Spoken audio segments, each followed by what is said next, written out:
चलिए मैं आपके सामने 4 सेंटेंस लिख रहा हूं।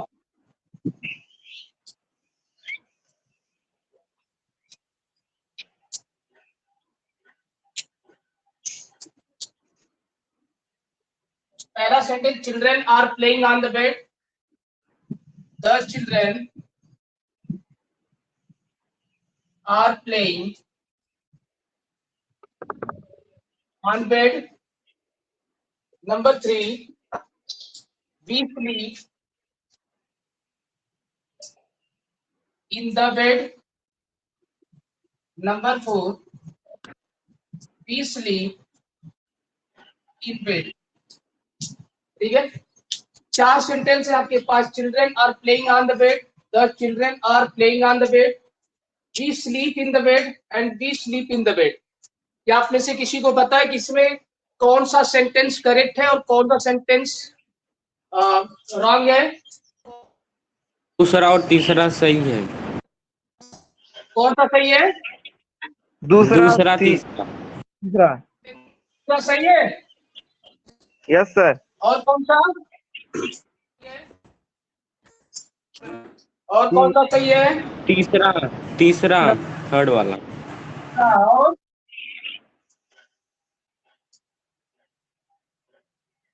सर तीसरा वाला सही नहीं है। अच्छा, तीसरा सही नहीं है।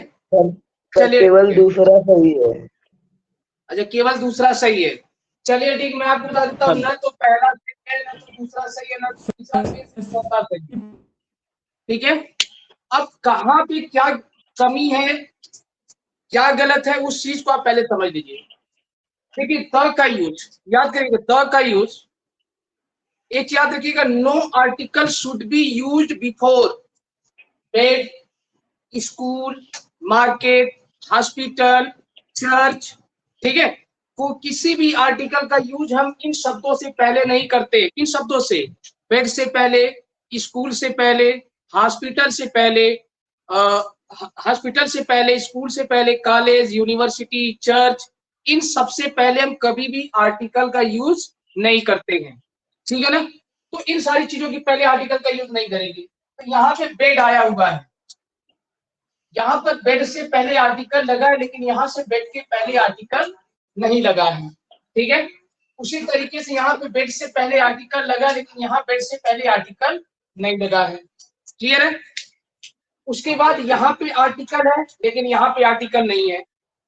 जबकि यहाँ पे आपने प्रॉपर नाउन, जब आप कॉमन नाउन पढ़ रहे थे तो कॉमन नाउन में आपको बताया गया है कि कॉमन नाउन अगर सिंगुलर फॉर्म में होता है तो हम उसके पहले आर्टिकल का यूज करते हैं, लेकिन अगर वही कॉमन नाउन प्लूरल फॉर्म में हो तो हम उसके बाद उसके पहले आर्टिकल का यूज नहीं करते हैं।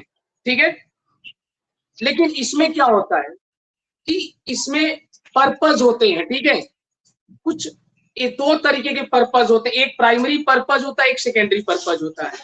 अगर प्राइमरी पर्पज है तो हम किसी भी आर्टिकल का यूज इन शब्दों से पहले नहीं करेंगे, लेकिन अगर सेकेंडरी की बात होती है तो सेकेंडरी के केस में हम यूज करते हैं।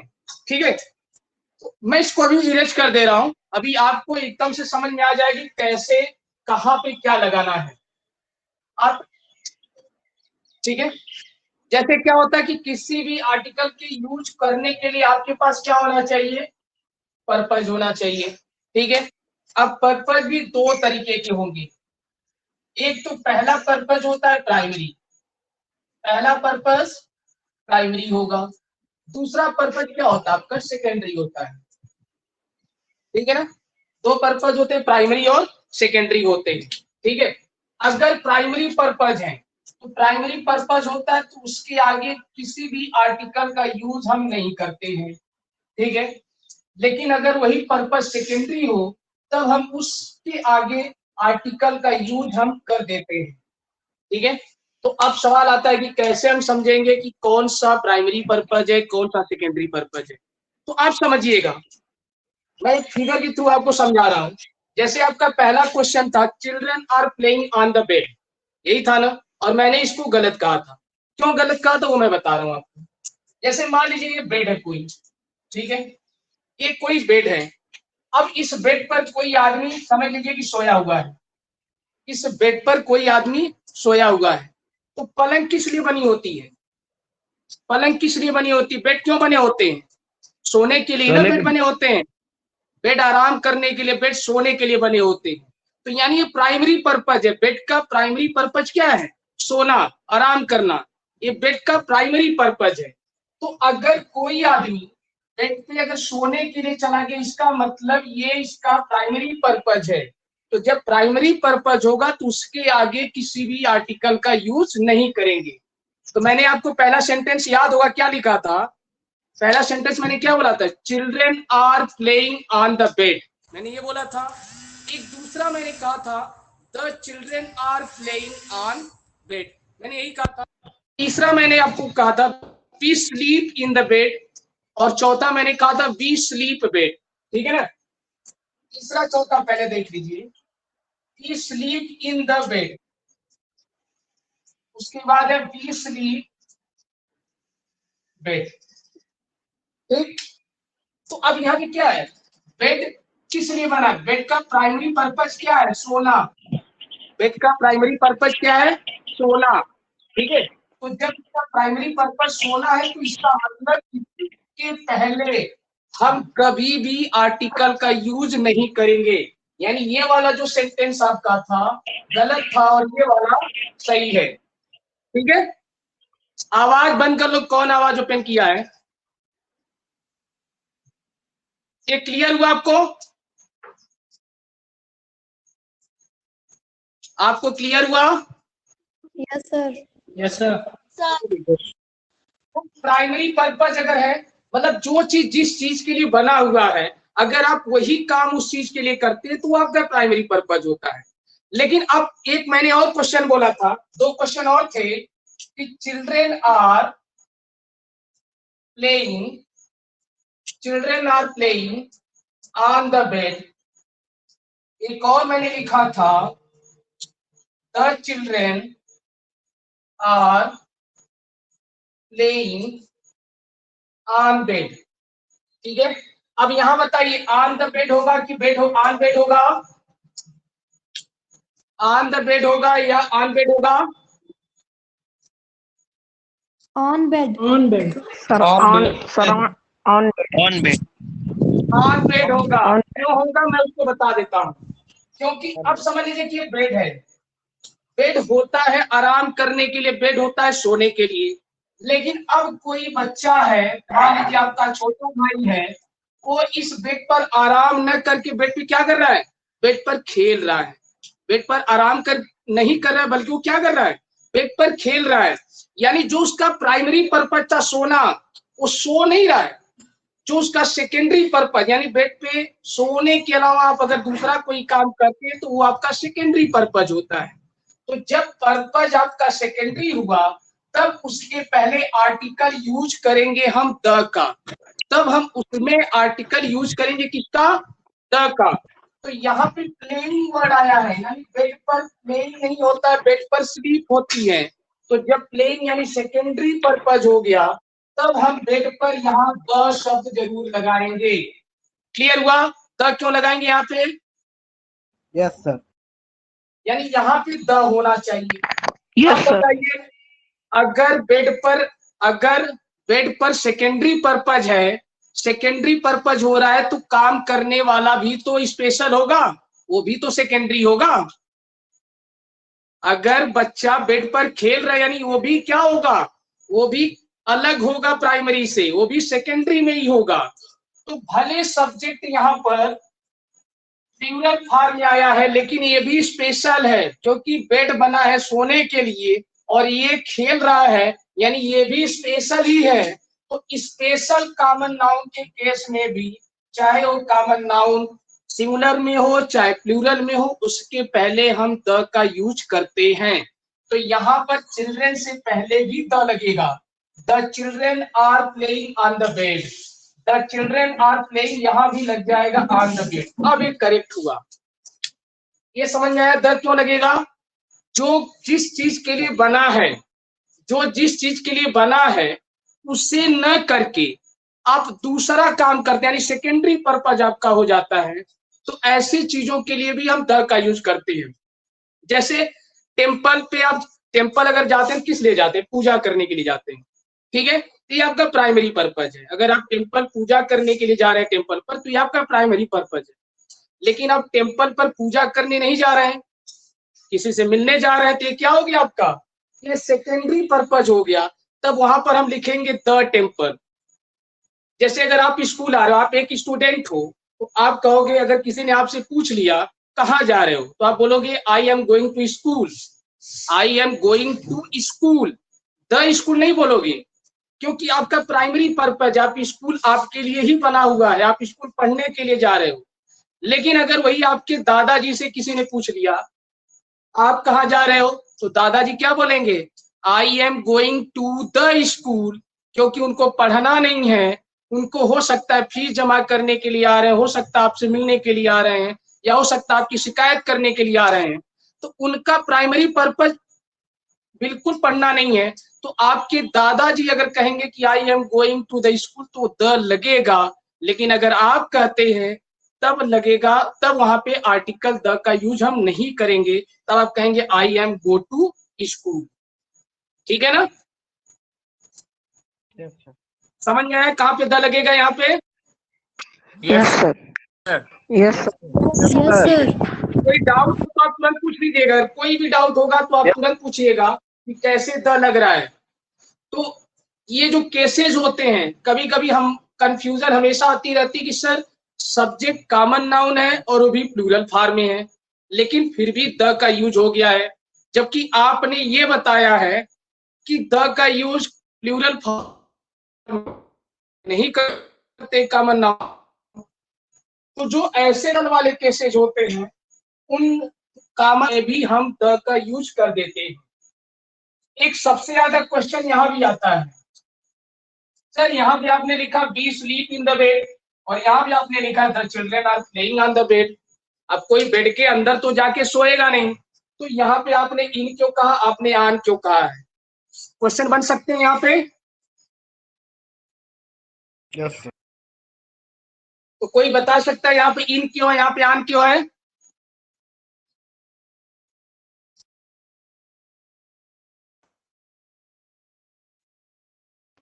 क्योंकि सर हम बेड के अंदर थोड़ी सोएंगे, बेड के ऊपर ही सोएंगे। सर हम बेड पर खेलेंगे यार, बेड के अंदर हम थोड़ी ना सोएंगे। बेड के ऊपर ही ना आप सोते हो, बेड के तो अंदर सोओगे नहीं, तो बेड के नो ऊपर सर, सोने के लिए इसीलिए आपको ऑन आन का होगा। यूज करना पड़ेगा, है कि नहीं? हाँ, सर यस जो सर, इसलिए ऑन होगा। क्योंकि सर हम बेड के चलिए ऊपर। मैं आपको बता देता हूँ। देखो लॉजिक नहीं, नियम चलना चाहिए, ठीक है? लॉजिक नहीं होना चाहिए।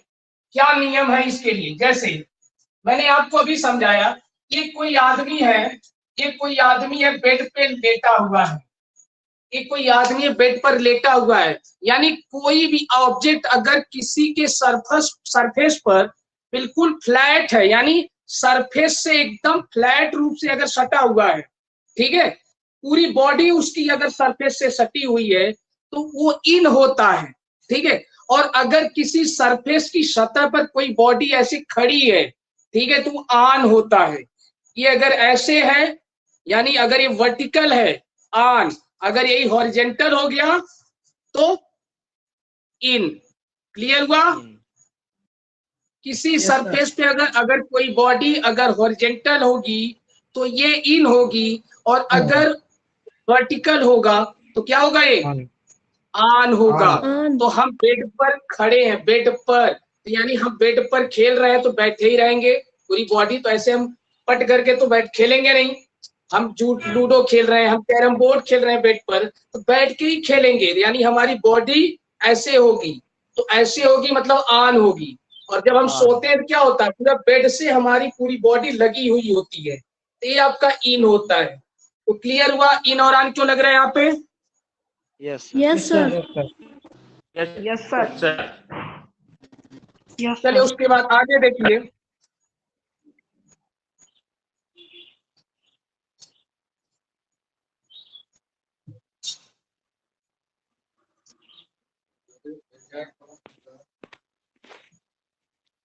पहला सेंटेंस मैं 3 सेंटेंस में राइट कर रहा हूं। पहला sentence, I can speak the English. दूसरा, I can speak I can speak English, और तीसरा है I can speak the English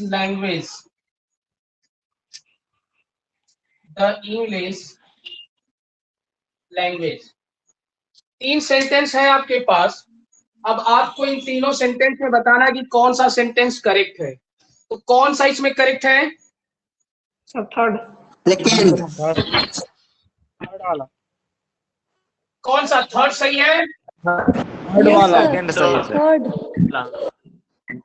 third second? Wrong है। सर सेकंड सही है, सेकंड है। अच्छा चलिए ठीक है। सेकंड रॉन्ग किसी ने है। कहा थर्ड सही है, किसी ने कहा सेकंड सही है, किसी ने पहला नहीं कहा है ना? पहला बोला हूँ पहला। पहला भी है, सर पहला भी है। Yes sir. चलिए ठीक है। अब मैं आपको बता देता हूं, इसमें पहला गलत है, ठीक, दूसरा सही है, और तीसरा भी सही है। अब क्यों सही है मैं उसको आपको बता देता हूं, ठीक है। कभी भी किसी भी लैंग्वेज से पहले, कोई भी लैंग्वेज होगी, उस लैंग्वेज से पहले कभी भी किसी आर्टिकल का यूज नहीं किया जाता है। याद कर लेना, किसी भी लैंग्वेज से पहले आर्टिकल का यूज नहीं किया जाता है। अगर आप उसके लैंग्वेज से पहले आर्टिकल का यूज कर देते हैं, तब वो जानते हैं क्या हो जाता है? तब वो जाति बन जाती है। जैसे अगर मान लीजिए द इंग्लिश, इसको आप भूल जाइए, अभी अभी आई कैन स्पीक छोड़ दीजिए। अगर मैंने कह दिया द इंग्लिश का मतलब हो गया अंग्रेज लोग, ठीक है। तो अब पूरी मीनिंग देख लीजिए। अगर पूरी मीनिंग निकालेंगे तो आई कैन स्पीक द इंग्लिश मतलब मैं अंग्रेज लोग बात कर सकता हूं, मतलब कोई मीनिंग हुआ इसका? कोई मीनिंग नहीं हुई। जबकि दूसरे में है आई कैन स्पीक इंग्लिश, मैं इंग्लिश में बात कर सकता हूं, ये आपका ट्रांसलेशन सही हुआ, ठीक है। यहाँ पे तीसरा आई can speak the English language, अगर किसी भी अगर वर्ड की बनावट, अगर लैंग्वेज जो होती है उसके साथ लैंग्वेज भी लिखा रहता है, तब हम उसके पहले आर्टिकल लगाते हैं, ठीक है। अगर लैंग्वेज सिर्फ होगी तो उसके पहले नहीं लगाएंगे आर्टिकल, ठीक है, जैसे पहला वाला था, ठीक है।